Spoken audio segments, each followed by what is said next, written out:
इसके इस पक्ष में कभी नहीं होते हैं।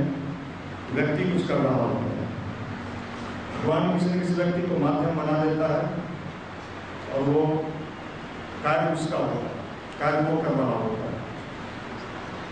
लोग ये सोच लेते हैं कि ये कार्य मेरे द्वारा हो रहा है। जब ये हो जाता है कि कार्य मेरे द्वारा हो जाता है तो उसके जीवन में एक अहंकार भी आता है, जो भाई साहब ये काम हम कर रहे हैं तो हमारा। इसलिए जितनी भी गतिविधि या जो भी कार्य हो रहा है, थोड़ी देर के लिए हम मान सकते हैं कि युवा मंडल में हमारी भूमिका रही, लेकिन संस्कार शाला में तो हमारा कोई भूमिका नहीं। फिर कैसे चल रहा है? इसका मतलब है कि कोई पावरफुल प्रेजेंटेशन कर रहा है हमारे बीच।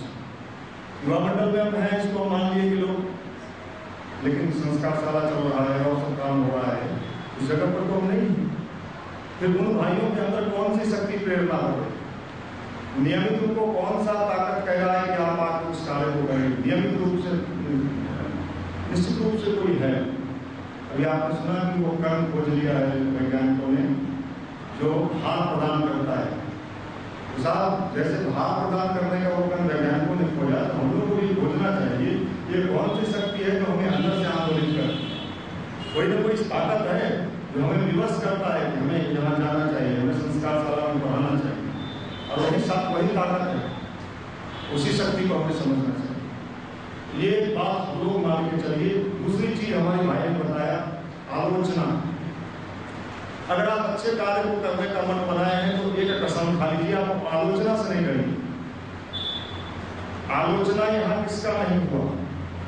एक भी ऐसे व्यक्ति बताएं जिनका आलोचक नहीं था। लोगों ने कितना कितना आलोचना किया। आलोचना खूब होता है। अब ये देखना है कि अगर आलोचना किसी का हो रहा है, उसमें अगर सच्चाई है, तब तो उसका पतन निश्चित है। जिसका आलोचना है, आप चाहे भी हमको बचाना हमारे कुकर्म का फल से, तो हम नहीं बच सकते, क्योंकि कर्म का फल सिद्धांत पर ध्यान रहता है। इसलिए याद रखिए, आलोचना से नहीं घबराना चाहिए। इस गुरुदेव का मैं अभी पढ़ रहा था, चेतना का शिखर यात्रा, उसमें तीसरा भाग में लिखा है, गुरुदेव जब यज्ञ कराने जाते थे, लोग कहता था अरे इनका काम तो ये यज्ञ लोग क्या कराएंगे, ये तो पैसा के लिए आते हैं, पैसा बटोर के लिए जाते हैं। कहने वाले को रोका नहीं जा सकता। हर व्यक्ति जीवन में जो अच्छा करता है, हमारा सोचना है कि उसको सपोर्ट करिए, उसको मदद करिए। निगेटिव अगर खोजने चलिएगा तो आपको कोई ऐसा जगह नहीं मिलेगा। और ये उदाहरण हम आपको बताएं, कौरव पांडव दोनों के गुरु थे द्रोणाचार्य, और कहा कि एक ऐसा व्यक्ति खोज के लाओ, दोनों को ड्यूटी मिला, युधिष्ठिर को भी मिला और दुर्योधन को भी मिला, जो सबसे खराब आदमी, गंदा आदमी, दोनों चल दिया खोजने के लिए। युधिष्ठिर आया, उसको एक भी खराब आदमी नहीं मिला। दुर्योधन आया, कहा कि हम आप कहे सबसे खराब, मुझे एक भी ऐसा लगा ही नहीं कि जो सब एक ही समान खराब हो रहा है, हम किसको लाते आपके पास, उसको सब खराब ही नजर आए। ये दृष्टिकोण जो है, दृष्टि जो है, हम जैसे होते हैं वैसा हमें सामने नजर आता है। आलोचना से घबराना भी नहीं चाहिए, आलोचना होता है, यही तो तपस्या है। इसका आलोचना नहीं हो सकता होगा। अब है कि अभी भाई लोग बता रहे थे गुरु कार्य के बारे में, कि गुरु कार्य का महत्व, भगवान के कार्य का महत्व। यह आप निश्चित रूप से जानिए कि अभी जिस मुहूर्त में हम आप बैठे हैं, ये बार बार नहीं आता। व्यक्ति के जीवन में बार बार कई अवसर नहीं आता। कोई व्यक्ति अगर आज के डेट में कहे कि हम फिर से आजादी की लड़ाई में जो गांधी जी जिसको बुलाए थे, हम भी शामिल हो जाए, 1947 के बाद वो समय नहीं आया। कोई कहे कि जयप्रकाश जी का जो स्वतंत्रता के आंदोलन हुआ, उसका लोग लाभ ले रहे हैं, हम फिर से वो दोबारा समय नहीं आए। उसी तरह ये गुरुदेव का जो अभियान है, उस समय के बाद अगर लोग खोजेंगे कि हम भी कुछ काम करें, कुछ मौका मिले, तो इतनी भीड़ आ रही है, मैं आपको बता दूं, जो अब जो करेंगे उन्हीं का महत्व होगा। भगवान करने वालों का ये करता है। इसलिए गुरुदेव ने किताब लिखा, ईश्वर के साथ साझेदारी हर दृष्टिकोण से मुनाफे का सौदा। भगवान से साझेदारी हम क्या कहते हैं, भगवान से सौदेबाजी। भगवान से सौदेबाजी नहीं, भगवान से साझेदारी। साहब हम आपके व्यापार में शामिल होना चाहते हैं, कंपनी आपकी है, हम आपके कंपनी का शेयर खरीदना चाहते हैं। इन दिनों शेयर मार्केट का बाजार बड़ा उथल चल रहा है, कभी तो या तो नीचे चल जाता है, कभी ऊपर चला, कई लोग उसमें आत्महत्या कर लेते हैं। लेकिन ये जो शेयर मार्केट है, बोलते हैं मेरे फैक्ट्री का में तू आ जाओ, मेरी कंपनी में तुम आ जाओ, और तुम्हारा शेयर मार्केट कभी कमजोर नहीं पड़ने देंगे, तुम्हारे शेयर मार्केट का वैल्यू कभी कमजोर नहीं पड़ने देंगे।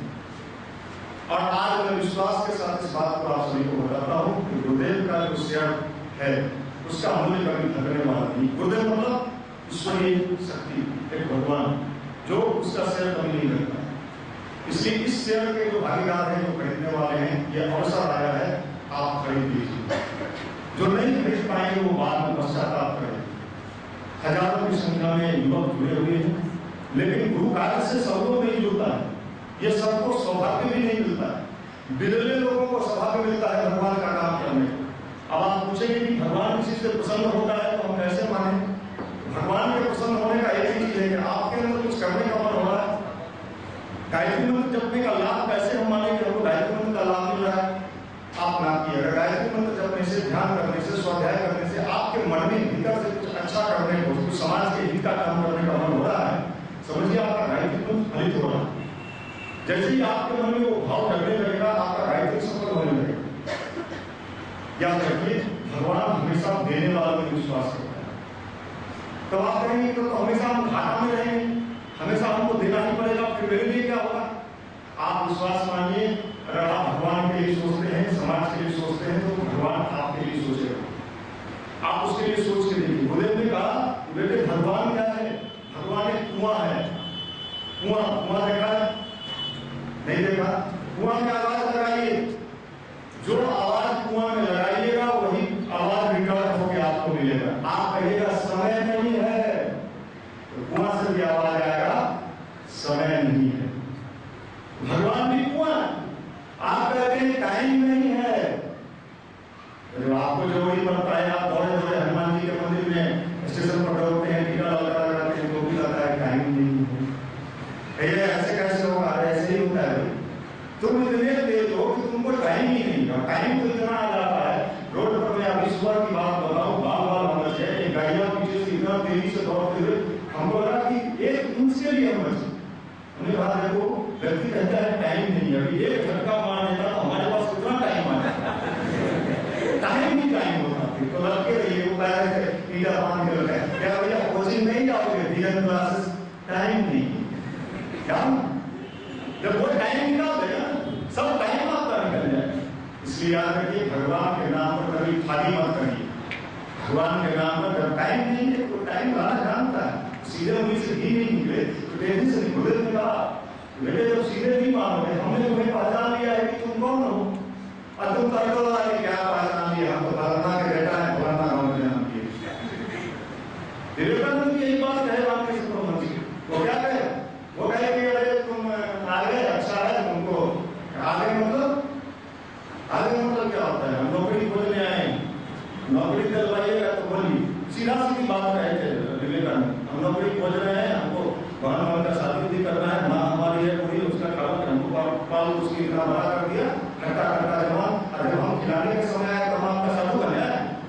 रामकृष्ण कहे कि देखो भाई, हम तो कुछ कर नहीं सकते, ये ऊपर से तुम्हारा चुनाव हो गया है, तुमको चुन लिया गया। अब तुम अगर चाहोगे, बहुत प्रयास किए विवेकानंद कि अंत में तो उनकी जीवन पर ये 84 तक का नौकरी खुली, और उन पर 84 भी कोई बनाने के लिए नहीं वो उस समय तक ये पास को 84 रहते। ये तो भगवत इच्छा था। तो भगवान का काम करने से बिल्कुल होता है कि अभी भाई हमारे राजकुमार जी ने 5 साल जन्म किया तो अच्छा हो, कई लोगों को मिला। कुछ न कुछ भगवान का काम अच्छे समय में करना चाहिए। समय बार बार नहीं आता, हमेशा नहीं आता।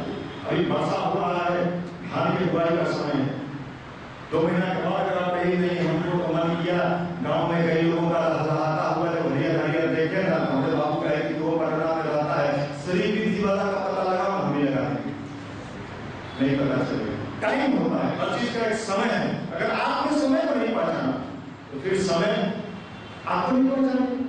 तो भगवान के काम करने सबसे बड़ा लाभ क्या मिलता है कि आप जिस उद्देश्य में लगे